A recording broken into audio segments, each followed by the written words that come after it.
पुरवावी। तर सातारा जिल्ह्यातील खटाव आणि माण तालुक्यांना पावसानं झोडपून काढलंय। मुसळधार पावसामुळे दोन्ही तालुक्यात शेतीचं मोठं नुकसान झालंय। अनेक शेतांना तळ्याचं स्वरूप आलंय।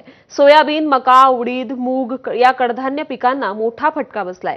कर्ज काढून शेतकऱ्यांनी पेरण्या केल्या होत्या, मात्र पावसामुळे मोठं नुकसान झालंय। दरम्यान माण, खटाव तालुक्याला ओला दुष्काळ जाहीर करण्यात यावा अशी मागणी सध्या शेतकरी करतायत। आढावा घेतलाय आमच्या प्रतिनिधींनी, बघूयात।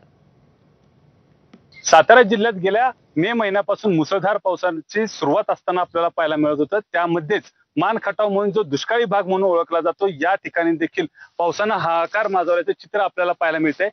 मे महिन्यापासून सप्टेंबर पर्यंत तुफान पावसाची बॅटिंग या भागात सुरू होती, त्यामुळं शेताला तळ्याचं स्वरूप आल्याचं देखील चित्र आपल्याला पाहायला मिळते। मोठ्या प्रमाणावर या ठिकाणी कडधान्याची जी लागवड केली जाते, त्याचबरोबर मका असेल, कडधान्य असतील, सोयाबीन असेल, अनेक प्रकारचे पिकांचं आता मोठं नुकसान झाल्याचं देखील चित्र आपल्याला पाहायला मिळत होतं।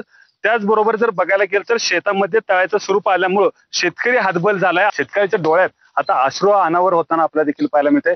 कमरे एवढं पाणी आता शेतामध्ये साचले। मका असेल, कडधान्य असतील, त्याचबरोबर अनेक पिकं असतील, हे देखील पाण्याखाली गेल्याचं चित्र आपल्याला मान खटाव या दुष्काळी भागात पाहायला मिळते। अशीच परिस्थिती, सर्रास परिस्थिती आपल्या सातारा जिल्ह्यातील अनेक भागांमध्ये झाल्याचे देखील आपल्याला पाहायला मिळत होतं। मात्र याकडे प्रशासन दुर्लक्ष करतंय का, अशी मागणी देखील आता शेतकऱ्याकडनं होताना आपल्याला पाहायला मिळते। लवकरात लवकर शेतकऱ्याच्या शेतावर येऊन पंचनामे करण्यात यावे आणि आम्हाला नुकसान भरपाई लवकरात लवकर मिळावी, असं देखील सरकारकडे आता गहाण मागताना आपल्याला पाहायला मिळतात। कॅमेरामॅन ओमकारसह वैभव बोडके, एबीपी माझा, सातारा। या बातमीसोबत बुलेटिनमध्ये एक ब्रेक घेतोय, बघत रहा एबीपी माझा।